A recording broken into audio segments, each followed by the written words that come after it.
and welcome to Indus News live from Islamabad. I am Hira Mustafa and these are the headlines.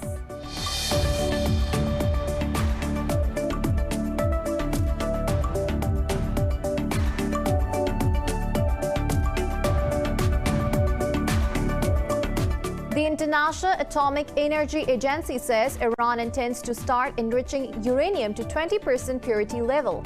In a statement, IAEA said Tehran has informed the agency about its plans to comply with a law recently passed by Iran's parliament. Iran began breaching the 2015 agreement after President Trump took the US out of the deal and reimposed crippling sanctions.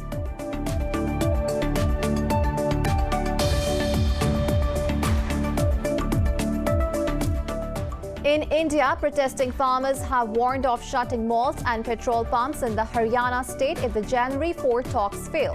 The farmers' union said they will hold a tractor march on January 6 towards New Delhi. Farmers protest against the new farm laws and for the minimum price support has now entered second month.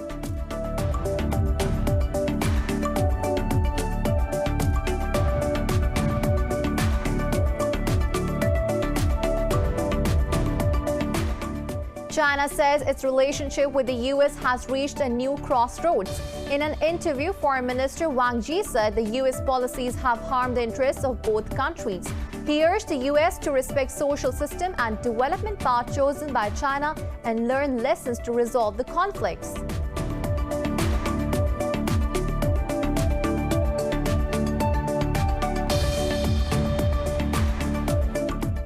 US Congress has voted to override President Donald Trump's veto of $740 billion defense policy bill.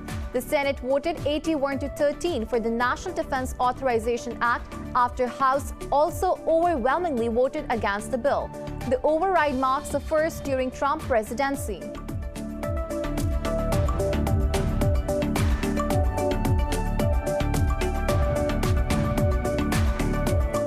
The number of coronavirus cases in the US has crossed 20 million with over 347,000 deaths. Brazil's death tally has surpassed 195,000, while its infections tally has exceeded 7.7 million. Pakistan has reported over 2,100 new cases and 82 fatalities overnight, with its death tally crossing 10,200. Globally, the virus has taken more than 1.8 million lives and infected nearly 84 million people.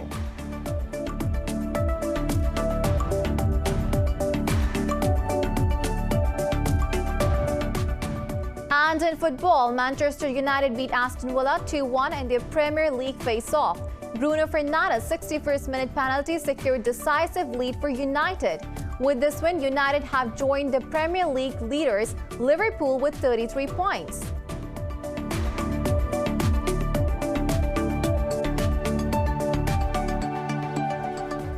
Well, these were the headlines. News in detail coming after the short break. Stay with us.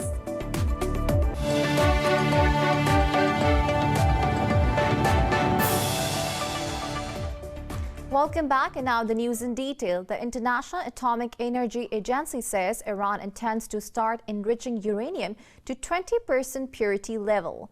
In a statement, the IAEA said Iran plans to carry out enrichment at its Fordo fuel enrichment plant.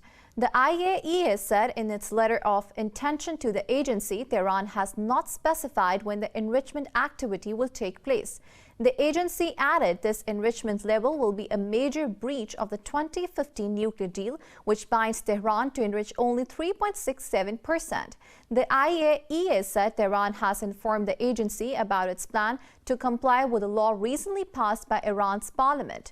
Iran's parliament passed a bill to upscale the level of enrichment after the assassination of its top nuclear scientist Mohsen Fakhrizadeh. Iran began breaching the deal after President Trump took the US out of it and reimposed crippling sanctions. Now moving on to India, protesting farmers have warned of shutting malls and petrol pumps in the Haryana state if the January 4 talks fail. The two sides remain deadlocked at the assurance of minimum price support and the repeal of 3 farm laws. The Farmers Union said if talks fail, they will hold a tractor march on January 6 towards New Delhi. Farmers said only 5% of their issues have been discussed in the meetings with government. A former committee slammed the government as pro-corporate intellectuals discussing the compromise formula. Farmers have also announced multiple protest actions ahead of the Republic Day celebrations. Farmers' sit-in on the outskirts of the capital, New Delhi, has now entered second month. In Azerbaijan, a civilian has been killed in an explosion caused by an Armenian-linked mine. Officials say the blast occurred in the Fuzuli province liberated from the Armenian occupation. In a statement, the Chief Public Prosecutor's Office said the civilian succumbed to wounds as he stepped on a mine. An investigation has been launched into the incident. The public has been warned against entering the liberated areas until the region is cleared of mines. The Azeri Defense Ministry said the violations by Armenian forces have killed and injured numerous Azerbaijani civilians and soldiers. Israeli forces have fired rubber bullets and tear gas shells at a protest on occupied West Bank, injuring at least 16 Palestinians. The protests were held against illegal Israeli settlements in the Ramallah city. The Israeli forces fired dozens of tear gas canisters by drone to disperse the protesters. The protests were held against the Israeli settlements in Deir Jarir. More than 400,000 Jewish settlers currently live in over 250 illegal settlements in the West Bank. International law views both the West Bank and East Jerusalem as occupied territories. China says its relationship with the U.S. has reached a new crossroads. Foreign Minister Wang Yi said Washington and Beijing ties can get back on right track following a period of unprecedented difficulty. In an interview, Wang said the recent U.S. policies have harmed the interests of both countries and brought huge dangers to the world. He urged the U.S. to respect social system and development path chosen by China and learn lessons to resolve the conflicts. He said Beijing is aware of some Americans' apprehensions about China's rapid growth, but Washington should seize opportunity to engage in talks. Ties between the world's biggest economies have come under strain amid a series of disputes over trade, human rights, and the origins of COVID-19. U.S. Congress has voted to override President Donald Trump's veto of $740 billion defense policy bill. The override marks the first during Trump's presidency. The Republican-controlled Senate voted 81-13 for the National Defense Authorization Act. Earlier, the Democrat-led House also voted overwhelmingly against the veto of the bill. Responding to the vote, President Trump specifically took aim at the issue of liability protection. In a tweet, he said the Senate missed an opportunity to eliminate protections extending unlimited power to big tech firms. He also slammed lawmakers for rejecting his call to increase COVID relief payments to $2,000. The override comes just 2 days before a new U.S. Congress is due to be sworn in. The number of coronavirus cases in the U.S. has crossed 20 million, with over 347,000 deaths. Globally, the virus has taken more than 1.8 million lives and infected nearly 84 million people. Details in the following report. As the world ushered in 2021, it hoped for leaving the deadliest months of coronavirus pandemic behind. However, right on first day of New Year, many new states set new grim records of COVID-19 cases and deaths. In Latin America, Brazil's death tally has surpassed 195,000, while its infections tally has exceeded 7.7 million. Mexico reported over 11,000 new cases and 700 additional fatalities in a day. In Europe, France registered over 19,000 new infections and 133 deaths over the past 24 hours. In the UK's capital, London, all primary schools are set to close for start of new term after government bowed to legal pressure from local authorities amid surging cases. While Ireland said it underreported its cases by thousands as its system came under strain, suggesting that EU's fastest-growing outbreak is worsening even more rapidly than figures showed. Arrival to Turkey from the UK have been temporarily suspended after 15 confirmed cases of the COVID-19 variant were found in the country. The US's top health expert, Dr. Anthony Fauci, says Washington will not follow London's decision to prioritize giving vaccines first dose to the most high-risk group and allow the second dose to be given up to 12 weeks later. Meanwhile, World Health Organization chief has urged the world to walk the last miles of the pandemic together and help the underprivileged. Do we ignore the lessons of 2020 and allow insular, partisan approaches, conspiracy theories and attacks on science to prevail, resulting in unnecessary sufferings to people's health and society at large? Or do we walk the last miles of this crisis together, helping each other along the way? Over in Asia, India has approved AstraZeneca's vaccine for emergency use, paving the way for its rollout in the world's second worst affected country. The Tokyo metropolitan government is set to ask central government to declare a state of emergency following a resurgence of COVID-19 cases. Meanwhile, Australia's most populous state of New South Wales has imposed even tighter restrictions as its coronavirus clusters keep expanding. Now moving on to Pakistan, 82 people have lost their lives to COVID-19 over the past 24 hours. This takes the country's death toll to over 10,258. The Health Ministry has reported 2,184 new infections overnight. Meanwhile, more than 35,000 active COVID-19 cases have been detected in the country.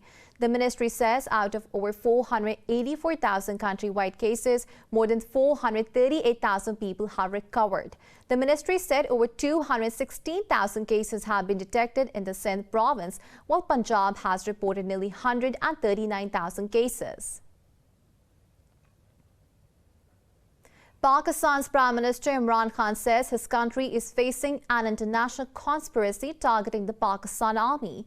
He was referring to the recent report by EU Disinfolab during an interview with a local news channel. Last month, the EU Disinfolab exposed a coordinated network of fake Indian websites and think tanks working to malign Pakistan. Referring to the Palestinian issue, the Prime Minister said recognizing Israel will be tantamount to compromise the ideology of Pakistan.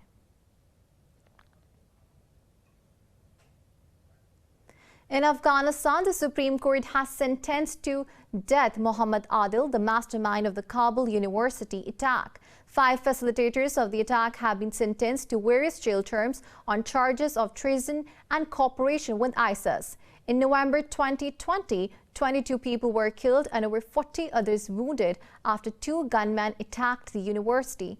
10 of those killed were female students. More news stories coming up after the short break. Stay with us.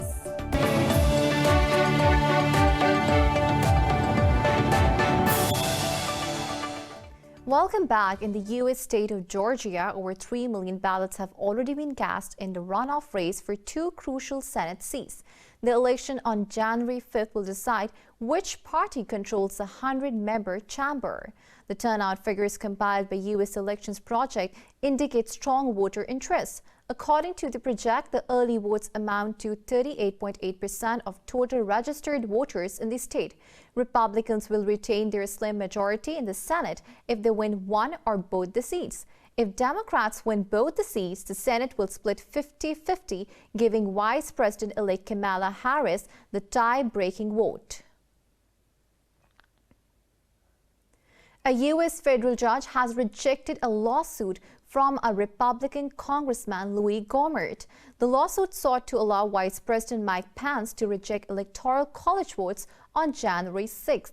The latest long-shot attempt by President Trump allies to overturn Biden's win was dismissed by the judge appointed by Trump. The judge ruled that plaintiffs lacked legal standing to bring the case. Gohmert's suit also asked the judge to bar Pence from following the Electoral Count Act of 1887, which lays out how objections to votes are handled by Congress.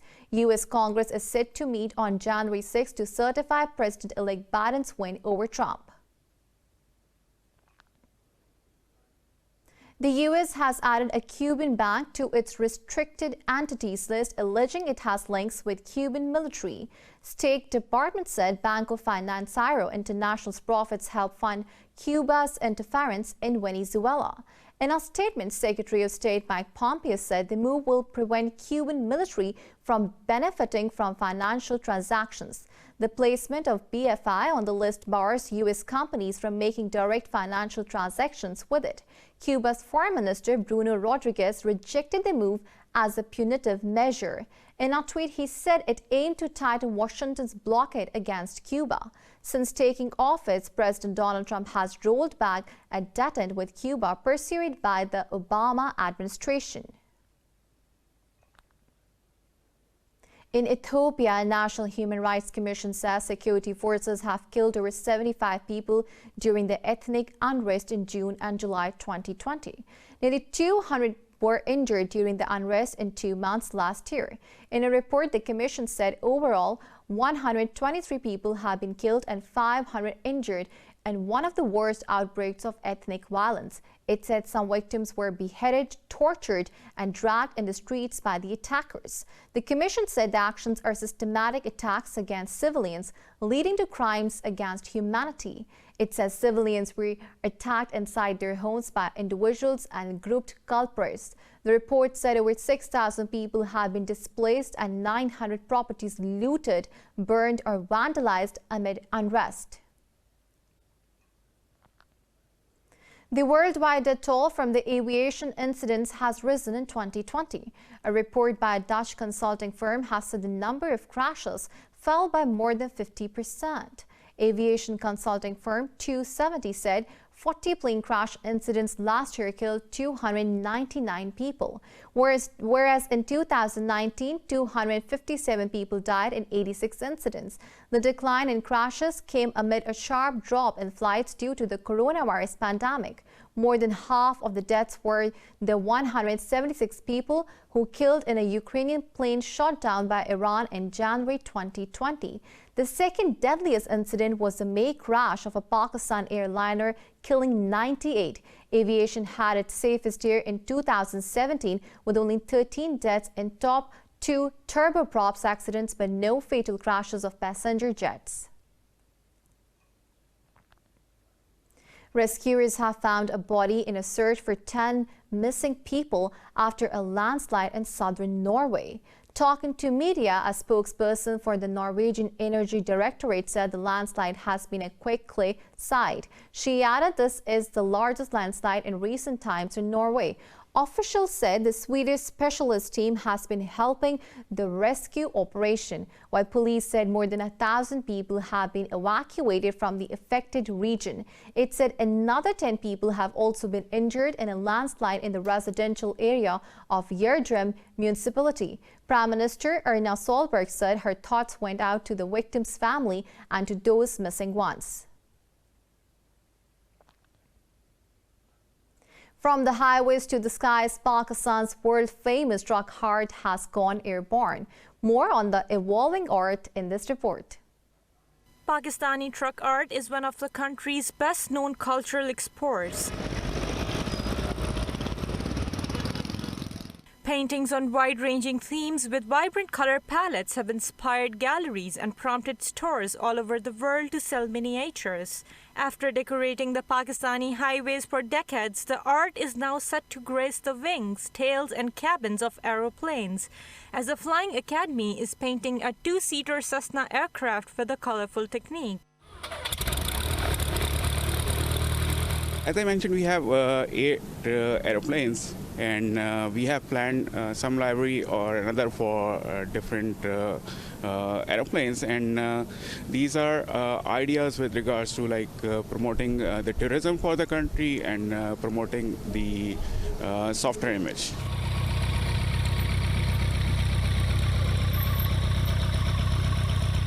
Trained by his father, Haider Ali is one of the most prominent truck painters in Pakistan. Haider has been decorating trucks since his childhood. He's dispensing invaluable knowledge to his students now. This is a fabulous experience. My students also got a chance to learn. It is a new thing for us. My students and I are enjoying this experience. There is not much difference between a truck and an airplane. I have always wanted to paint an aircraft, and God fulfilled my wish. Over the years, the truck cart has also served as an important, bold, and visible medium of expressing diverse voices on multiple socio-political issues, home and abroad.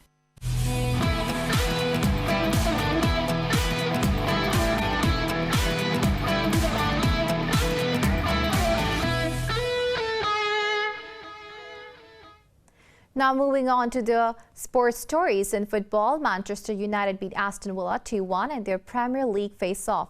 Bruno Fernandes' 61st minute penalty secured decisive lead for United. Fernandes drilled his 11th league goal this season into the bottom corner to seal his side's victory. With this win, United have joined the Premier League leaders Liverpool with 33 points. Meanwhile, in another fixture, West Ham United defeated Everton 1-0. Thomas Souček tapped in home for West Ham in the 85th minute of a largely uneventful game at Goodison Park. Everton, who won their previous 4 league games, missed out on climbing to second in the table. Now moving on to Pakistan is set to face New Zealand in the second test match starting tomorrow in Christchurch. The two teams were forced to train indoors today because of the rain. The weather forecast looks precipitation-free for first day with the outlook good for the rest of the match. Pakistan captain Babar Azam has been ruled out of the second and final test. The green shirts are already missing opener Imamul Haq. Pakistani side is determined to make a strong comeback after suffering defeat in the first by 101 runs. With 7 straight Test Series wins, the Kiwis are aiming top spot in World Test rankings by securing a win in the second test. Japan's Prime Minister Yoshihide Suga says the delayed 2020 Tokyo Olympics and Paralympics will go ahead despite concern over rising coronavirus cases. The Olympics are due to begin in July, with the Paralympics following a month later in August. Cases have surged in Japan in recent days, with Tokyo reporting over 1,000 daily infections for the first time. But the Prime Minister said the Games will be held this summer.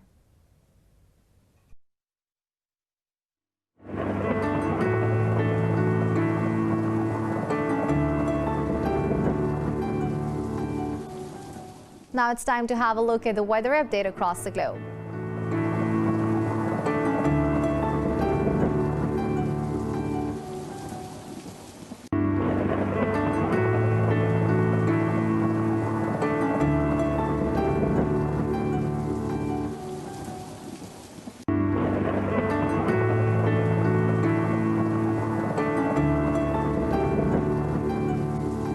For the latest updates, you can follow us on social media at indus.news.